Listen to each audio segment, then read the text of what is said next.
Session 2, Citizenship in a Democratic Society. Introduction. This study session will look at citizenship in a democratic society and where they are nurtured. In general sense, a citizen should have the ability to analyze the political and ethnical implication of any human situation. Learning outcomes. After you have studied this study session, you should be able to, 1, identify societies or communities where citizens could belong. Concept of democratic society in relation to citizenship. Within the school, the extent that courses on citizenship and social studies contribute to the students' political knowledge, value, and social skills are part of civic education. In the school setting, citizenship behavior are taught and observed in a narrow, measurable, and achievable perspective based on the school setting of the students and their ages. Adeboyeje, 1991. A citizen is a member of many societies or communities. He lives in such societies in order to enjoy his rights and do his duties successfully. Such societies are the homes or family, class, school, town or village, country, commonwealth, and the world. The family. It is an accepted fact that the family unit is a small group of the wide world of citizenship in general. It is an ideal starting point in citizenship. There are strong ties of blood, kinship, and togetherness among happy families.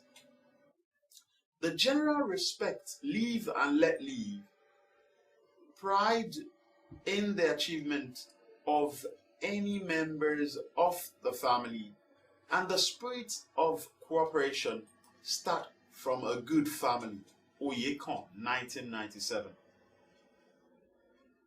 To a newborn baby, his first point of call in the world is the family, where the father is the head, especially in most ethnic group in Nigeria. To the child, the constituted authorities are the father, who is, in most cases is the head of the family, the mother, who is the second in command at home, and his elder brothers and sisters. Family loyalty and willingness of the individual to submerge his own interest into that of the family group are part of the values embodied in the major religions. Therefore, it is the home that the child spends much of his time among the other members of his family until he is old enough to take an interest and join in the activities of his peer groups. The church or mosque. All important religions such as Christianity, Islam, Hinduism, Buddhism, Taoism, Judaism, and African traditional religion taught their followers the difference between schools education and religion education, but in every case, The rules are made for the common good with the ultimate rationalization behind them for the benefit of their members. These religions preach love, peace, tolerance, almsgiving, and so on. In short, living in harmony with one another and obeying the religious injunctions or face the sanctions. You cannot disobey or disrespect the constituted authorities of your church or mosque or shrine and be at peace with yourself and with the religious organizations. To be at peace, you have to conform. The home. The child is like a strange man in a country who does not understand the language or know the doings and the movement of the strange people with whom he has to live. It requires somebody to guide him, to look after him, and to show him how to move, act, and where to go. The most important one to do this should be someone who can explain the speech, feelings, and actions of the strange people to the child, and that one is the home. Adeboyeje, 1991.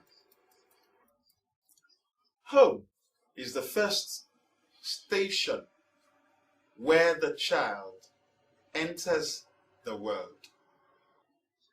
Its influence is very strong in the training of the child. The child takes his model of everything from his own.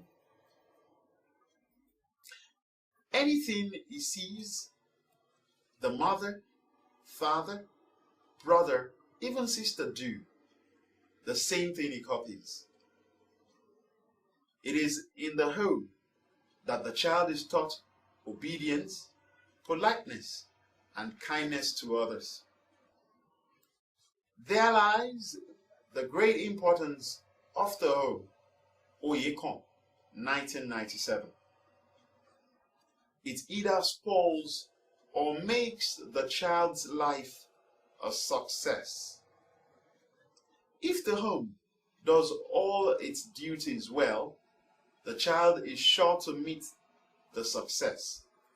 But if the home fails in its duties to the child, the future of the child is entirely damaged. In the home, as in the world outside, every member of the family has certain rights and duties.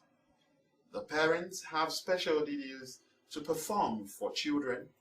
The children also hold the parents certain duties. Both the parents and the children have their own special rights too. The school. The school is a second society to which a child belongs. It is the place for learning as well as for the character forming. It is a close pattern of the home. Therefore, both the school and the home should try to work together in the interest of the child. The village.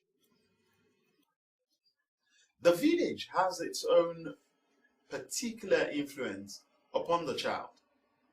The child is sure to copy other children and also the customs, habits, and outlook of life in that village as he or she plays with his or her own playmates.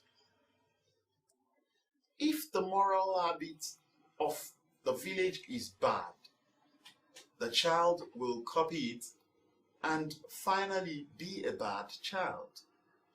On the other hand, if the moral habit of the village is good, the child will be good. Children brought up in large town enjoy the advantages of the radio, newspapers, cinemas, and television services. Anyanwu 1992. All this help in the education and moral training of the child's character and education. If they are not allowed to watch unsuitable pictures at the cinema or read unsuitable news from the newspapers. Here comes the work of the elders in directing the child along the right way. The community. The community has assisted in an area of common life and the focus of social living. It refers to a group of people living in a geographical, local, and share common interests. In a community, people continue to see themselves belonging to a locality bearing their place name. Anyanwu 1992. They are associated with each other and interact accordingly. Their children play together and they maintain relationship of sociality such as visiting, borrowing, and doing things together. A good degree of interdependence is often manifested through mutual and in times of planning and harvesting in the building of barns and other preservations. Study session summary.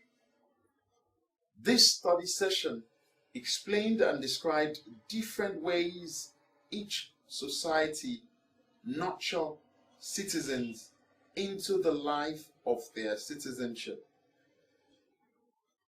We discussed citizenship in a democratic society, and when nurtured, it contributes to children's political knowledge, values, and social skills. They are part of civic education. Citizenship behaviors are taught and observed in a narrow, measurable, and on the school setting, while moral behaviors are taught in church, mosque setting. That ends study session 2. Thanks for listening.